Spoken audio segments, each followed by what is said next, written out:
کہ وہ حسنی ہوگا، وہ جو مہدی ہوگا وہ کون ہوگا؟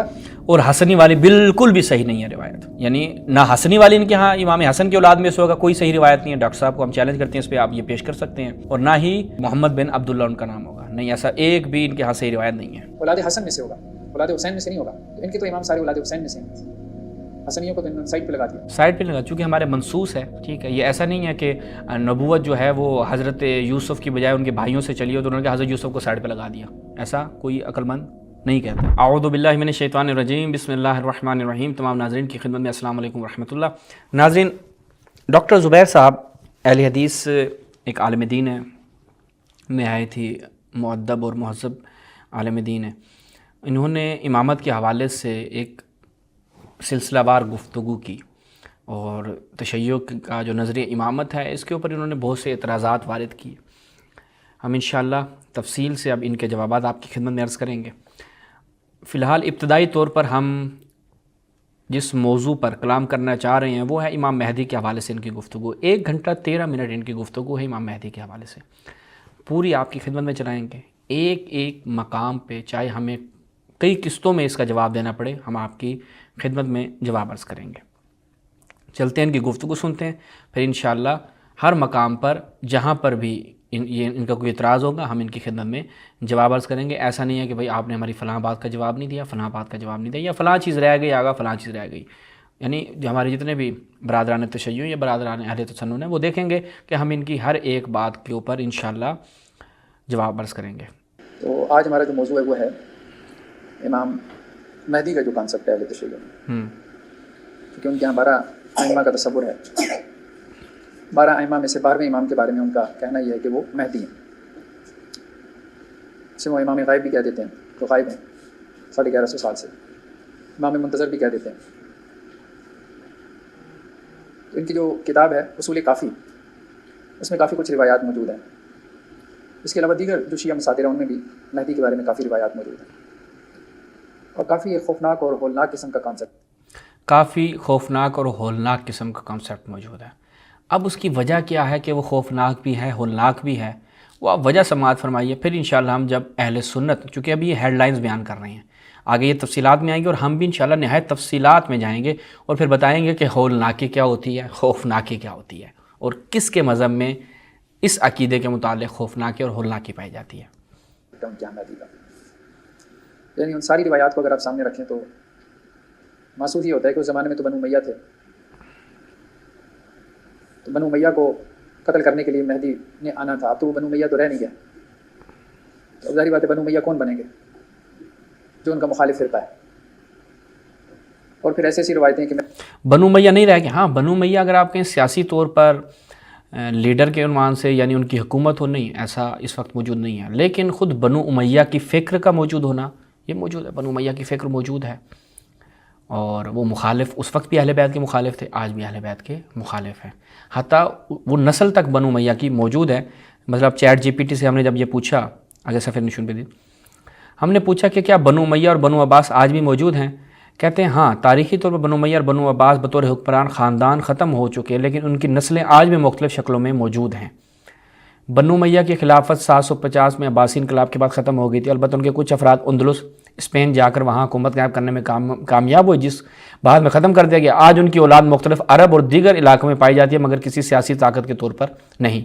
اسی طرح بنو عباس کی خلافت فلاں میں سقوط بغداد کے بعد عملی طور پر ختم ہو گئی جب ہلاکو خان نے بغداد پر حملہ کیا. بعد میں ان کے کچھ افراد مصر میں علامتی خلافت کے طور پر رہے، لیکن وہ بھی ختم ہو گئے. آج بنو عباس کی نسلیں بھی مختلف ممالک میں موجود ہیں، مگر بطور حکمران نہیں. لیکن سوڈان کا جو کیا کہتے ہیں بشیر، کیا نام تھا اس کا، جو صدر رہا تھا البشیر، اس کا نام مکمل کیا تھا جی سوڈان والے کا، میں اگر اس کو دیکھوں آپ کی خدمت میں، عمر البشیر.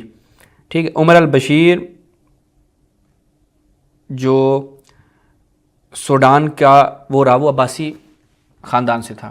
ٹھیک ہے، تو لہٰذا یہ کہنا کہ بنو امیہ اور بنو عباس بالکل ختم ہو گئی، یہ نہیں، ایسا نہیں ہے کہ ان کی اصلاً کوئی نسلی نسبندی ہو گئی، بالکل آگے چلی نہیں ہے. تو یہ اس حوالے سے ابھی انہوں نے شروع میں جو بات کی، انشاءاللہ اس کو پھر آگے سے تفصیل سے ہم ایڈریس کریں گے. مہدی نے آ کے اپنے جو دشمن ہیں وہ سارے مسلمانوں میں سے ہیں. وہ اس لیے مسلمانوں میں سے ہیں چونکہ مسلمان ہی ہیں جو کعبہ کو امام مہدی کے ظہور کے وقت کیا کریں گے، میں اگر وہ مجھے روایت ملے میں آپ کی خدمت میں رکھوں کہ جناب وہ جو روایات ہیں جو امام مہدی کے حوالے سے ہیں وہ میں اگر مجھے مل جائے یہاں پر میں وہ آپ کو دکھا دوں کہ امام ہاں یہ ملاحظہ کریں یہ کتاب ہے مہدی سے متعلق صحیح عقیدہ، ٹھیک ہے، اس میں صحیح روایت کہتے ہیں ابو ہریرہ سے روایت ہے رسول اللہ نے فرمایا اس شخص مہدی سے رکن و مقام کے درمیان بیعت کی جائے گی، کعبہ کی حرمت کو خود اہل کعبہ یعنی مسلمان ہی پامال کریں گے، ٹھیک ہے جی، کون اہل یعنی خود کعبہ کی حرمت کو کون پامال کریں گے؟ مسلمان کا پامال کریں گے، وہ مسلمان کسی اور ملک سے جائیں گے یا وہ اسی سعودیہ میں اس وقت کی جو حکومت ہوگی مسلمان ہوگی وہ کریں گے، ظاہر بات ہے وہی کریں گے۔ جب وہ اس کی حرمت کو پامال کر دیں گے تو پھر عرب کی ہلاکت سے متعلق مت پوچھو، عرب کی یعنی وہ بدترین ہلاکت کا شکار ہوں گے، کون؟ عرب۔ ہولناک تصور تو یہ ہے، ٹھیک ہے، مخالف تو مسلمانوں میں سے ہی ہوں گے نا، آپ کہہ رہے ہیں صرف یہود کے ساتھ بھی جنگ ہوگی، نصارہ کے ساتھ بھی ہوگی، لیکن مسلمانوں کی صورتحال بھی دیکھیں کہ جو امام مہدی کے وقت خود کعبہ کی حرمت کو پامال کریں گے، یہ کون سے مسلمان ہوں گے؟ وہی نا کہ جنہوں نے اس زمانے میں کعبہ کی حرمت کو پامال کیا تھا، چاہے واقعہ ہررا ہو یا اس کے بعد کا۔ تو لہٰذا یہ کہتے ہیں یہ روایت احمد اور ابن حبان کی اور اس کی سند صحیح ہے۔ میں کتاب کا فرنٹ پیج دکھا دوں، یہ العقیدۃ الصحیحہ فی المہدی، مہدی علیہ السلام سے متعلق صحیح عقیدہ، عبد الہادی عبد الخالق مدنی، یہ عطا خود اہل سنت کی ویب سائٹ جو ہے کتاب و سنت، وہاں پہ جا کے آپ دیکھ سکتے ہیں، ٹھیک ہے۔ وہ کہتے ہیں واضح رہے کہ اس مضمون کی تیاری میں الاحادیث الواردہ فی المہدی فی میزان الجر والتعدیل نامی کتاب سے مدد لی گئی ہے۔ دیکھیے گا کتاب کس کی ہے، جو دراصل ایک ایسی تحقیقی کتاب ہے جس کے ذریعے مؤلف شیخ عبد العلیم عبد العظیم صاحب بستوی نے ام القریٰ یونیورسٹی مکہ مکرمہ سے ایم اے کی ڈگری حاصل کی ہے، ٹھیک ہے۔ ہم سب سے پہلے ان حدیث و آثار کا ذکر کریں جن میں مہدی کا وہ پھر آگے روایات بیان کرتے ہیں، ماخیلی ممنون۔ تو لہٰذا یہ جو تصور ہے کہ مسلمانوں کے ساتھ کیا ہوگا یہ خود آپ کی روایات میں فقط ابھی ایک نمونہ دکھا رہا ہوں، انشاءاللہ اس کے ساتھ آپ کے ساتھ گفتگو ہماری امام مہدی کے حوالے سے بڑی تفصیل سے ہونی ہے، تو انشاءاللہ میں شیعہ نظریہ بھی اس کے حوالے سے بہت واضح کروں گا اور اہل سنت کا نظریہ جو ہولناک کہہ رہے تھے نا ڈاکٹر صاحب وہ بھی انشاءاللہ واضح کروں گا۔ آسان الفاظ میں کہتے ہیں سنی ہے، بنو امیہ تو رہ نہیں گیا اپنا، بنو سنی ہے وہ میں دکھا چکا ہوں آسان الفاظ میں، عباس ہے نا بنو امیہ، اس زمانے میں بنو امیہ بنو عباس بھی دکھا چکا ہوں۔ یہ سنی تھے نا، بنو امیہ بنو عباس سے سنی تھے، دوسری طرف یہ اہل بیت والے اہل تشیع کے لوگ تھے، یہ تقسیم تو خود انہوں نے پیدا کی ہے۔ تو جو یہ تقسیم انہوں نے نہیں پیدا کی، چونکہ بنو امیہ کو خود رسول اللہ نے مبغوض قرار دیا ہے، وہ میں آگے چل کے یہ مزید دکھاؤں گا، لیکن ابھی ایک نمونہ دکھا دیتا ہوں، ٹھیک ہے۔ یہ بنو امیہ کو کیا شیعوں نے کہا؟ نہیں، بنو امیہ رسول اللہ کو ویسے ہی پسند نہیں تھی، یہ ملاحظہ کیجئے المستدرک علی الصحیحین الجزء الرابع، اس کی چوتھی جلد ہے، یہاں پر روایت ہے، روایت نمبر ہے 8482، کان ابغض الاحیاء الی رسول اللہ بنو امیہ، ابو بردہ اسلمی سے روایت ہے کہ سب سے مبغوض ترین جو لوگ تھے وہ رسول اللہ کے نزدیک بنو امیہ، بنو حنیفہ اور بنو ثقیف سے تھے، اور قال فی التلخیص علی شرط البخاری و مسلم۔ ہم انشاءاللہ جو روایات بیان کریں گے، اور یہی روایت میں آپ کو دکھا دوں کہ تشیع کے ہاں بھی ہے، تفریق ہم نے پیدا نہیں کی، رسول اللہ نے پیدا کی۔ الخصال میں جب جائیں تو یہ دیکھیں، اور رسول اللہ جو ہیں وہ 4 قبائل سے محبت کرتے تھے، 4 سے بغض رکھتے تھے، ان جدہ ان آبائی ان رسول اللہ، کہ رسول اللہ 4 جن قبائل سے بغض رکھتے تھے ان میں سے کان یبغض بنی امیہ، بنی امیہ سے بغض رکھتے تھے، ٹھیک ہے۔ وہ میں اب یہ شیعہ سنی دونوں سے دکھا چکا ہوں۔ تو یہ تفریق ڈاکٹر صاحب انسان کو عدل و انصاف کا دامن تھامنا چاہیے۔ آپ ایک اگر منصف مزاج محقق ریسرچر ہیں اور تعصبات سے نکل کر ریسرچ کرنا چاہ رہے ہیں، تو یہ آپ کے گفتگو جو یہاں تک کی ابھی 5 منٹ بھی نہیں غالباً ہوئے، 1-2 منٹ ہوئے ہیں، یہاں تک یہ گفتگو آپ نے ملاحظہ کی کہ ڈاکٹر صاحب نے کیسے شیعہ عقیدہ امامت کو پڑھا ہوگا، اور پھر انہوں نے پڑھا بھی الکافی کو ہے، جبکہ جو امام مہدی کے حوالے سے روایات ہیں وہ تشیع کے ہاں اس پہ مستقل کتابیں لکھی گئی، ان کو چاہیے تھا ان کے کتب کی طرف حتماً رجوع کرتے اور وہاں سے ہی حوالہ جات بھی دیتے، ایڈریس بھی کرتے، لیکن انہوں نے یہ کام نہیں کیا، اور سندی اعتبار سے بھی یہ نہیں چلے۔ ہم جب اہل سنت کی خود ڈاکٹر صاحب کا جو مذہب ہے، ابھی ہم بیٹھ جائیں اور حاکم شام یعنی ان لوگوں کو جب بیان کرنا شروع کرتے ہیں تو یہ آ کر ان کی سندوں میں ایسے چیزیں نکالتے ہیں جو ان کے محدثین بھی نہیں نکال پاتے، تو یہ آتے ہیں فوراً سندی بحث ہوتی ہے، بھئی آپ کیسے آ سکتے ہیں، کسی شخصیت پہ الزام لگا رہے ہیں، کسی مکتب کے اوپر الزام لگا رہے ہیں، تو ڈاکٹر صاحب کو سندی بحث یاد آ جاتی ہے۔ لیکن یہ لوگ جب تشیع کے خلاف آ کر کلام کرتے ہیں تو پھر آپ دیکھیں کہ ڈاکٹر صاحب پوری اس میں کہیں پر بھی نہیں کہیں گے یہ روایت ان کے یہاں صحیح ہے، یہ ضعیف ہے، یہ روایت صحیح ہے، یہ ضعیف ہے، نہیں، کچھ کلام نہیں کریں گے ڈاکٹر صاحب۔ یہ تعجب والی بات ہے واقعی۔ حاملہ عورتیں ہوں گی، ان کے حمل بھی گرائیں گے، ہاں اب یہ جو روایت پڑھ رہے ہیں کہ امام مہدی آئیں گے حاملہ عورتوں کے حمل بھی کرائیں گے، اب یہ روایت ڈاکٹر صاحب ہم آپ سے تقاضا کرتے ہیں، آپ کے چاہنے والوں سے تقاضا کرتے ہیں، ہم آپ کو چیلنج بھی کرتے ہیں اس چیز کے اوپر، صحیح روایت پیش کر دیں، ایک صحیح روایت پیش کر دیں۔ ضعیف روایات پہ چلنا ہے یا بلا سند روایات پہ چلنا ہے تو پھر میں آپ کی کتابوں سے ایسی ایسی چیزیں پیش کروں گا کہ آپ لوگ توبہ کریں گے، آپ گھر والوں کے ساتھ بیٹھ کے سن بھی نہیں پائیں گے۔ ایسی ایسی چیزیں ہیں جو میں نے، یاد ہوگا مومنین کو کہ میں نے ہمارے چینل پہ جا کے دیکھیں، راویوں کے متعلق انہوں نے گفتگو کی تھی کہ راویوں کی اخلاقی کیا اس وقت ہوتا تھا اہل تشیع کے ہاں، تو میں نے ان کی کتابوں سے ان کے راویوں کی اخلاقی حرکتیں بتائی تھیں تقریباً 2 یا 3 ایپیسوڈ میں۔ وہ نیچے بھی لوگ کہہ رہے تھے، ایک میرے دوست نے مجھے فون کر کے کہا شاہ خدا دے بندیا دسیا کر، میں کہتا میں فیملی کے ساتھ دیکھنے بیٹھا تھا اور آگے تم شروع ہو گئے۔ میں نے کہا میں کون سا پلیوں گال کر رہے ہیں، وہ اہل سنت کی جو کتابوں سے چیزیں تھیں وہ بیان کر رہا تھا، میں تو بیچارہ مسکین ایک ناقل تھا۔ تو آپ کے ہاں تو ایسی ایسی چیزیں ہم نے دکھا چکے ہیں۔ تو ڈاکٹر صاحب یہ جو روش تھی یہ نہایت غیر علمی، یعنی آپ نے ٹوٹل اس چیز میں جو ورود کیا ہے نا وہ غیر علمی طور پہ کیا ہے، یعنی تشیع کی امامت کو نقد کر رہے ہیں۔ کوئی تشیع کے منہج کو تو کم سے کم مد نظر رکھیں، اس منہج کو مد نظر رکھے بغیر آپ تشیع کی امامت کے اوپر معترض ہو رہے ہیں، جو ایک غیر منصفانہ عمل ہے۔ ٹھیک ہے، وہ یہ میں شروع سے پہلی قسط میں ہی کہہ رہا ہوں، انشاءاللہ ہم جب تفصیل سے ڈاکٹر صاحب کی امامت کے تمام لیکچرز کو دیکھیں گے تو یہ چیز آپ کو وہاں پہ نظر آئے گی۔ اب میں اگر یہی کام شروع کروں تو آپ لوگ یہ کہیں گے، یہ اس طرح کے اہل حدیث پیوٹ کر آ جائیں گے، وہ بولیں گے نہیں جناب حدیث کی جانچ پڑتال کی جاتی ہے، اس کی اسناد کو دیکھا جاتا ہے، اس کے طرق کو دیکھا جاتا ہے، تمام طرق کو جمع کیا جاتا ہے۔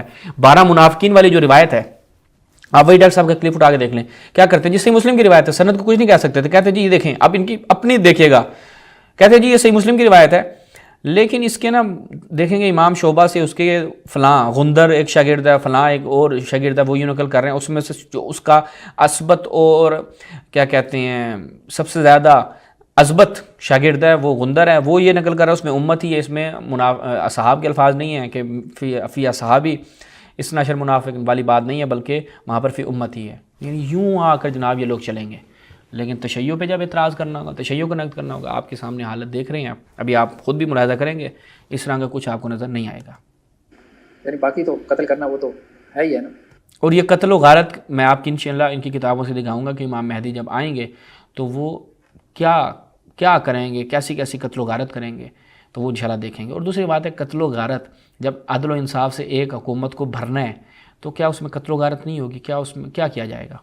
کیا رسول اللہ کی قتل وہ میں انشاءاللہ دکھاؤں گا کہ رسول اللہ نے کیسی کیسی قتل و غارت کی ہے، وہ بھی انشاءاللہ آپ کی خدمت میں عرض کروں گا کہ ایسی یعنی کہ آپ کو امام مہدی کے حوالے سے جو آپ کہہ رہے ہیں نا، یہ تو میں چونکہ ابھی ان کی ہیڈ لائنز چل رہی ہیں، ابھی آئیں گے روایات دکھانے پہ، پھر میں جب دکھانے پہ آئیں گے نا پھر اسی کے مطابق آپ کو ان کی کتابوں سے بھی انشاءاللہ ہر طرح کی چیز دکھاؤں گا۔ تو ماں کے پیٹ میں بچہ ہوگا اس کو بھی قتل کریں گے، یہ ساری روایتیں جو ہے وہ موجود ہیں۔ خیر بار یہ تو ابھی ہمارے سامنے جو ہے یہ اصول کافی کی روایات ہیں۔ راوی کہتے ہیں کہ میں نے امام حسن عسکری سے پوچھا، یہ ان کے 11ویں امام تھے نا حسن عسکری، آپ کی جلالت سوال کرنے سے مانے ہے، اجازت دیجیے کہ میں آپ سے سوال کروں۔ فرمایا پوچھو۔ میں نے کہا آپ کی کوئی فرزند ہے؟ یعنی 12ویں امام کا وجود ہی مشکوک ہے، جس 12ویں امام کے ساتھ پوری امیدیں وابستہ ہیں، روایتیں یہ کہتی ہیں کہ ان کا وجود خود اہل تشیع کے یہاں کیا ہے، مشکوک ہے۔ یعنی 11ویں امام کے فالوورز کو، پیروکاروں کو نہیں پتہ تھا کہ حضرت کا کوئی بیٹا بھی ہے کہ نہیں۔ کیوں؟ چونکہ خود غیبت کی وجہ کیا ہے؟ غیبت کی وجوہات میں سے ایک وجہ، یعنی وجہ تام نہیں ہے لیکن ایک وجہ کیا ہے؟ قتل کا خوف۔ جیسے حضرت موسیٰ علیہ السلام کی والدہ نے ان کو قتل کے خوف سے کہ مار دیے جائیں گے، وہ ایک صندوق میں ڈالا اور دریا میں چلتا کیا۔ کیوں؟ چونکہ قتل کا خوف تھا، حجت خدا کو باقی رکھنا تھا، اور خدا نے حجت خدا کو اس انداز سے باقی رکھا۔ تو اب کیا اس کی حضرت موسیٰ کی جو والدہ ہیں اس کے بعد بورڈ لگا دیتی کہ میں نے اپنے بچے کو صندوق میں ڈالا تھا اور یوں بہا دیا، ڈھونڈ لو جا کے، جو جس کو مل گیا جا کے مار دے، مشکل نہیں ہے۔ نہیں، جب ایک چیز معلوم ہے کہ بنو امیہ اور یہ لوگ کیا کرتے تھے، میں وہ ذرا آپ کو روایت دکھاؤں اگر مجھے مل جائے۔ ہاں یہ ملاحظہ کیجئے، اور اگر میرے پاس میرا انٹرنیٹ ساتھ دے، ہاں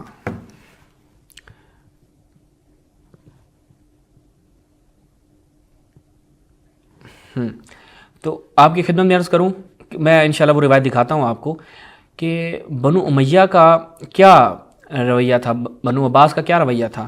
وہ یہ تھا کہ ان لوگوں کے زمانوں میں، بنو امیہ کے زمانے میں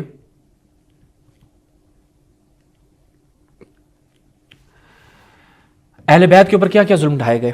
امام حسین یعنی آپ چلیں پہلے امام سے چلیں. پہلے امام کو قتل کیا گیا, دوسرے امام کو قتل کیا, یعنی جن کے 11 اماموں کو شہید کیا جاتا ہے. یہ کہتے ہیں کہ جی وہاں پر 12ویں امام کے جو آخری امام ہوں گے وہ کیا ہو جاتے, وہ ان کو سب کو بتاتے ہاں جی وہ ہمارے ہاں بچہ پیدا ہوا ہے تو یہ ہے وہ ہے. نہیں بھائی, اصل میں غیبت کی جو وجہ تھی وہ تھی یہی. میں اب آپ کو ایک روایت دکھاتا ہوں, دلچسپ ہے, اوپن ہو گئی یہ کتاب. یہ ملاحظہ کیجئے, کتاب ہے مختصر و اثبات الرجعہ فضل ابن شاہزان کی, الحدیث الثالث عشر. کیا کہتے ہیں, قد وضع بنو امیہ و بنو العباس سیوفہم علینا لعلتہم, کہ انہوں نے بنو امیہ اور بنو عباس نے ہمارے اوپر جو تلواریں تانی ہیں ہمارے خلاف, کس لیے؟ ان میں سے ایک وجہ یہ ہے کہ کانوا یعلمون لیس لہم فی الخلافہ حق, وہ جانتے تھے کہ خلافت میں ان کا کوئی حق نہیں ہے. ٹھیک ہے, اگر ہم نے ادعا کیا تو اس کا کوئی حق نہیں ہے, اس لیے انہوں نے ہمارے اوپر تلوار, یعنی ہمیں قتل و غارت اس میں لگے رہتے تھے. اور وہ ان کے تشیع کی آپ ساری روایات کو دیکھیں کہ حتیٰ امام کے خادمین میں بھی ان کے جاسوس ہوتے تھے, اچھا, اور امام کے جو شاگردان ہوتے تھے ان کے پیچھے بھی لگے رہتے تھے, ان کے پیچھے بھی امام کے جو خاص شاگردان ہوتے ہیں ان کے پیچھے بھی لگے رہتے تھے کہ بھائی ان کو ہم کہیں نہ کہیں سے پتہ چلے. اگر وہ اپنے نظریات اور عقیدے کو چھپا کر رکھتے تھے تو ان کے پیچھے بھی یہ لگ جاتے تھے. وہ کہتے ہیں ایک وجہ کہ ان کو یہ معلوم ہے کہ خلافت میں ان کا کوئی حق نہیں ہے. اچھا, اور دوسری چیز یہ ہے کہ اخبار متواترہ میں ان کو پتہ چل گیا کہ ان کا جو زوال ہے, ان کے بادشاہت کا, ان کے ظلم کا جو زوال ہے وہ علی ید القائم منا, وہ قائم کے ہاتھوں سے ہوگا جو ہم میں سے ہوگا. تو وہ اس کے پیچھے لگے رہتے تھے. جیسے فرعون, اس کو پتہ چلا کہ ایک بچہ پیدا ہوگا اور وہ جس کے ہاتھ اس کا زوال لکھا ہے اس کو پہلے معلوم ہو چکا تھا, تو اب وہ کیا کرتا تھا, بچوں کو قتل کرواتا تھا. سیم بالکل یہی ہمارے روایات میں بھی حضرت موسیٰ کے ولادت کے ساتھ امام مہدی کی ولادت کو تشبیہ دی گئی ہے, اسی وجہ سے دی گئی ہے. اور یہ تاریخی مسلمات ہیں, یعنی اس کا کوئی انکار سنی بھی نہیں کر سکتا. ان سے پوچھیں کہ ائمہ کو کیسے شہید کیا گیا تو بتائیں گے بنو عباس نے اور بنو امیہ نے شہید کیا. یہ خود بھی مانیں گے اس چیز کو. ٹھیک ہے, اچھا, فسعوا فی قتل اہل البیت, انہوں نے پھر کیا کیا, اہل بیت علیہ السلام کو قتل کرنے کے درپے ہو گئے. ٹھیک ہے, لیکن اللہ تعالیٰ نے اپنے نور کو بجھنے نہیں دینا تھا.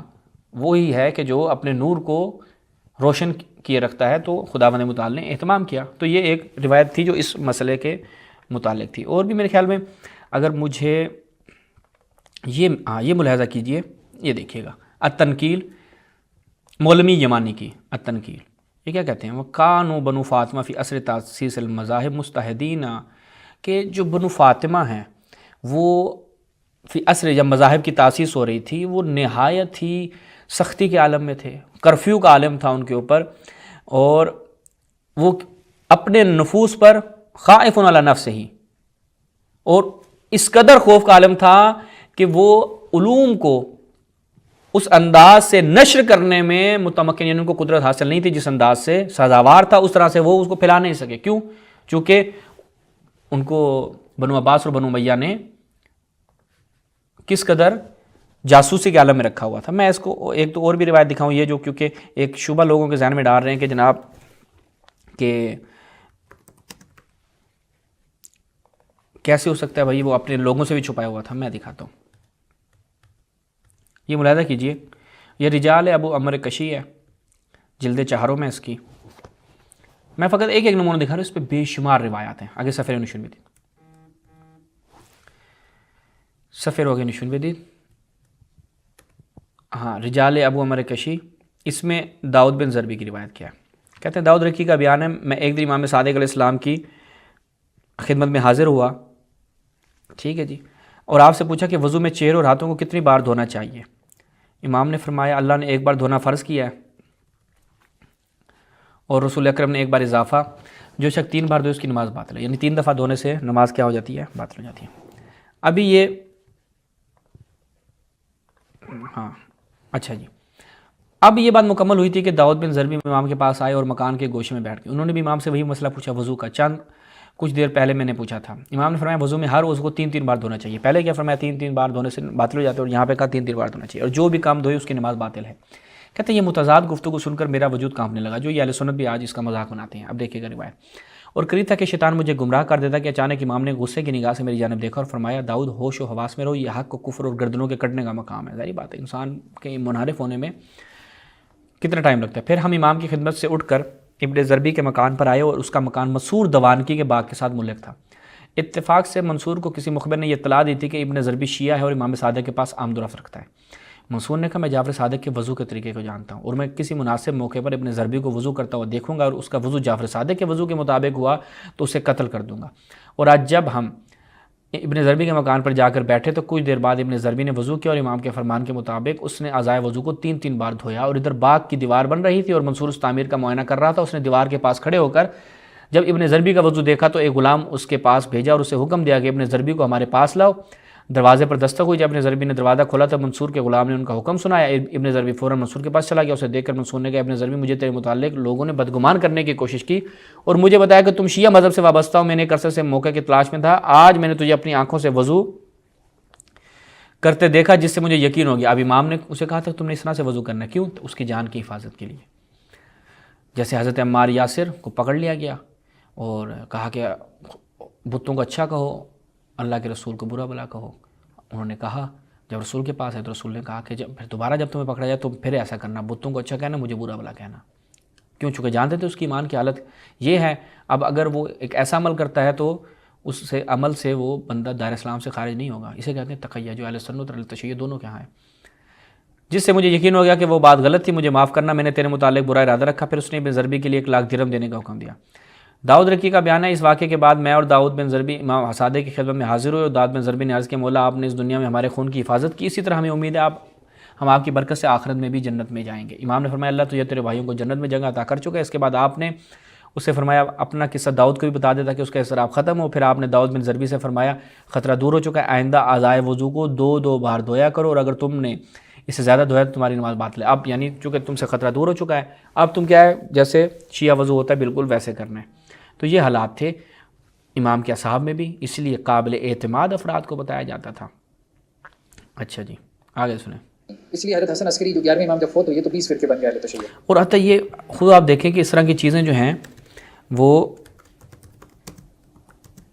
اہل سنت کے ہاں بھی ہیں۔ اگر مجھے وہ روایت مل جائے، یہ صحیح بخاری ہے، یہ صحیح بخاری ہے کہ مولانا محمد داؤد راز صاحب یہاں پہ کیا کہتے ہیں، کہتے ہیں کہ ایک مرتبہ معاذ بن جبل رسول اللہ کے پیچھے سواری پر سوار تھے، آپ نے فرمایا اے معاذ میں نے عرض کیا حاضر ہوں یا رسول اللہ، آپ نے دوبارہ فرمایا اے معاذ میں نے عرض کیا حاضر ہوں اے اللہ کے رسول، آپ نے 6 بار فرمایا حاضر ہوں اللہ۔ اس کے بعد آپ نے فرمایا جو شخص سچے دل سے اس بات کی گواہی دے کہ اللہ کے سوا کوئی معبود نہیں، محمد اللہ کے سچے رسول ہیں، اللہ تعالیٰ اس کو دوزخ کی آگ حرام کر دے گا۔ میں نے کہا یا رسول اللہ کیا اس بات سے لوگوں کو باخبر نہ کر دوں تاکہ وہ خوش ہو جائے؟ آپ نے فرمایا اگر تم یہ خبر سناؤ گے تو لوگ اس پر بھروسہ کر بیٹھیں گے اور عمل چھوڑ دیں گے۔ یہ درمیان میں اس نے خود بتایا کہ اب آپ نے فرمایا تم لوگ اس پر بھروسہ کر بیٹھیں گے۔ حضرت معاذ نے انتقال کے بعد یہ حدیث اس خیال سے بیان کئی حدیث رسول چھپانے کے گناہ پہ ان سے آخرت میں مواخذہ نہ ہو، یعنی رسول اللہ نے کہا کہ لوگوں کو نہیں بتانا، لیکن انہوں نے کہا کہ مجھے پھر انہوں نے اجتہاد کیا اور لوگوں کو جا کر بتانا لگ گئے۔ تو رسول اللہ نے اس انداز سے چھپانے کا حکم دیا۔ بعض دفعہ چیزوں کو چھپایا جاتا ہے، کس وجہ سے چھپایا جاتا ہے؟ چونکہ اس میں مصلحت ہوتی ہے۔ تو امام مہدی اجل اللہ تعالیٰ فرجہ شریف کے حوالے سے جو خواص تھے ان کو بتایا گیا، جیسا کہ میں آگے روایات دکھاؤں گا انشاءاللہ ڈاکٹر صاحب کو، اور عموم لوگوں سے چھپایا گیا۔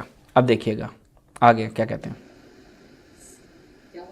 20 فرقے بن گئے۔ فرمایا ہاں، میں نے کہا اگر آپ کا انتقال ہو جائے تو ہم کہاں سوال کریں؟ فرمایا اسی شہر میں، کسی شہر میں سوال کرنا ہے، لیکن آگے بریکٹ میں کیا لکھا ہے؟ وکلاء کے ذریعے، سمجھدار تھے بریکٹ لگا دی۔ اس کی وجہ یہ کہ امام تو موجود ہی نہیں تھا، کس سے سوال کریں گے؟ وہ اس لیے لگایا وکلاء کے ذریعے چونکہ آگے امام کے نائبین کا زمانہ شروع ہو جاتا ہے، 4 نائب جو ہیں جن پہ آپ بھی گفتگو کریں گے ان کے ذریعے، تو اس نے اس لیے لگا دیا جیسے کہ آپ کے ہاں بریکٹس وغیرہ چلتی ہیں۔ بخاری مسلم میں جب آپ کے مترجمین آتے ہیں بریکٹ میں مفہوم سمجھانے کے لیے بریکٹ لگا دیتے ہیں، تو یہ کوئی ایسی چمبے والی بات نہیں ہے۔ آپ کے داؤد راز صاحب، آپ کے عبدالستار حماد صاحب، وہ انہوں نے بریکٹیں بھری پڑھی ہیں آپ کے ترجموں میں۔ ٹھیک ہے، امام کے وکیل سے وکلاء کا کیا کنسیپٹ ہے یہ بھی آگے ہمیں روایتوں میں ملتا ہے۔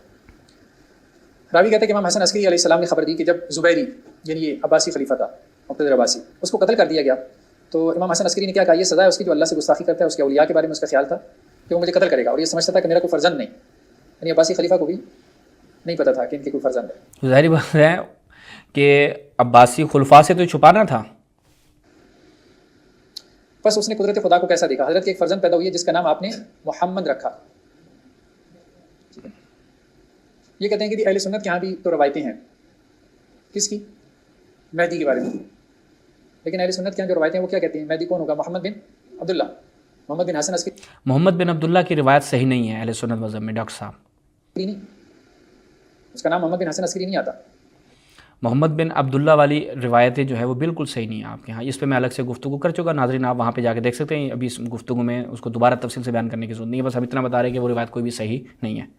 کیا آتا ہے؟ محمد بن عبداللہ آتا ہے اہل سنت کی کتابوں میں.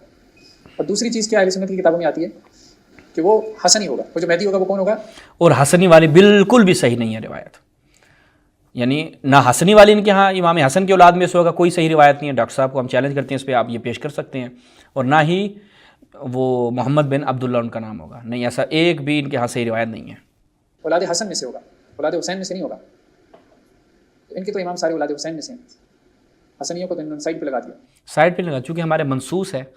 ٹھیک ہے، یہ ایسا نہیں ہے کہ نبوت جو ہے وہ حضرت یوسف کی بجائے ان کے بھائیوں سے چلی ہو تو انہوں نے حضرت یوسف کو سائڈ پہ لگا دیا. ایسا کوئی عقل مند نہیں کہتا. یہاں جنہوں نے اصل قربانیاں دی بنو امیہ کے خلاف. تو حضرت یوسف نے کتنی قربانیاں دی تھیں تو انہیں کی نسل سے چلنی چاہیے تھی. کتنی زحمتیں برداشت کی. کنویں میں کون گرا؟ یعنی یہ ڈاکٹر صاحب کوئی منطقی اور لاجیکلی بات تھی. اچھا، ایک اور مسئلہ یہ کہ اب یہاں آپ دیکھیں گے روایت میں کیا ہے؟ عربی میں میم ہا میم دال، ترجمے میں انہوں نے محمد لکھا ہے. یہ انہوں نے ایک اور مسئلہ نکالا ہوا ہے کہ 12ویں امام کا نام لینا کفر ہے. جو 12ویں امام کا نام لیتا ہے وہ کافر ہو جاتا ہے. یہ آگے روایتیں آئیں گی. ہاں، اب یہیں تک ہم اس مسئلے کو رکھتے ہیں. کہتے ہیں جو 12ویں امام کا نام لے گا کافر ہو جائے گا. روایات پائی جاتی ہیں کیونکہ ایک زمانے میں ظاہری بات ہے جہاں پہ ایک شخص کو چھپانا ہے تو اس کے نام کو بھی زیادہ استعمال کرنا اور اس کے نام کو بہت زیادہ شیو دینا یہ بھی ظاہری بات ہے خطرے کی نشانی تھی. تو لہٰذا آپ دیکھیں حتیٰ جائز بھی ہے. یہ مثال کے طور پر یہ ملاحظہ کریں، یہ کتاب ہے. یعنی بعض روایات جواز پہ بھی ہیں، اس لیے ہمارے علماء نے کتابیں لکھی ہیں. کشف التعمیہ فی حکم تسمیہ صاحب الزمان کس کی ہے؟ شیخ الرعاملی. شیخ الرعاملی جو صاحب وسائل الشیعہ ان کی کتاب ہے، 128 صفحے کی ہے. آپ دیکھیں کہ انہوں نے کئی روایات اس میں نقل کی ہیں اور بیان کیا ہے کہ نام لینا جائز ہے. تو یعنی یہ ایک ایسا مسئلہ ہے کہ جو خود علماء کے درمیان تھوڑا سا اس میں اختلاف رہا ہے. جو کہ بعض جو علماء ہیں، میں اس کو تھوڑا سا اسی کے ساتھ وائنڈ اپ کرتا ہوں کہ پھر انشاءاللہ آگے بڑھیں گے تاکہ گفتگو ہماری طولانی نہ ہو. ناظرین کے لیے بھی جو ہے وہ وقفے کے ساتھ سننا آسان رہے.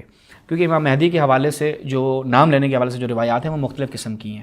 بعض ہیں تقیہ کی وجہ سے لینے، بعض مطلق ہیں اور بعض جو ہیں وہ جواز پہ دلالت کرتی ہیں. تو کچھ علماء اس میں احتیاط کے قائل ہیں. اس میں احتیاط مسئلے ہمیں نہیں معلوم کہ جو بیان کیا گیا ہے وہ یعنی منع کیا گیا، کیوں منع کیا گیا. جیسے ان سے پوچھیں بھائی دجال کو اللہ تعالیٰ نے کیوں رکھا ہوا ہے، اس کا کوئی کام ہے؟ اہل سنت سے پوچھیں کہ خدا کی مصلحت ہے، خدا نے اس کو رکھا ہوا. وہ پیدا ہو گیا تھا رسول کے زمانے سے ہی وہ جناب دجال گھوم پھر رہا ہے. وہ ایک جزیرے پہ رہ رہا ہے. اب وہ جزیرے پہ کیا کر رہا ہے؟ یعنی کیا عیاشیاں کر رہا ہے؟ اس کے وجود کا کوئی فائدہ ہے؟